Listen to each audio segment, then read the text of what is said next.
Hello all! Sankranti 2026కి తెలుగులో చాలా movies అయితే రిలీజ్ అవుతున్నాయి. ఏ మూవీ ఏ డేట్‌కి రిలీజ్ అవుతుందో ఈ వీడియోలో చూద్దాం. ఫస్ట్ వచ్చేసి 'రాజాసాబ్'. సో 'రాజాసాబ్' జనవరి 9న రిలీజ్ అవుతుంది. అందరికన్నా ముందే వస్తున్నాడు ప్రభాస్ పండక్కి. అండ్ టీమ్ అందరూ అయితే చాలా కాన్ఫిడెంట్‌గా ఉన్నారు. పక్కాగా బ్లాక్ బస్టర్ కొడతామని. సో ఏమవుతుందో జనవరి 9న మన ఛానెల్‌లో రివ్యూ చూద్దాం. అండ్ సెకండ్ వచ్చేసేటప్పటికి మన మెగాస్టార్ చిరంజీవి యాక్ట్ చేసిన 'మన శంకర వరప్రసాద్' గారి మూవీ జనవరి 12న రిలీజ్ అవుతుంది. సో సంక్రాంతి అనగానే అనిల్ రావిపూడి అయితే పక్కాగా ఓ సినిమాని దించుతాడు అండ్ బ్లాక్ బస్టర్ కొడతాడు.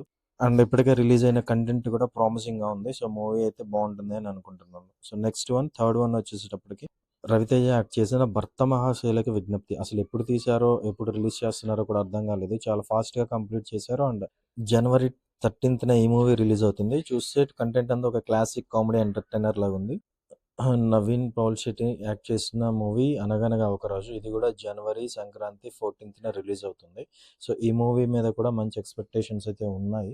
అండ్ ఫైనల్ వన్ మన శర్వానంద్ యాక్ట్ చేసిన 'నారి నారి నడుమ మురారి' ఇది కామెడీ అండ్ లవ్ స్టోరీలా అనిపిస్తుంది. Triangle love story.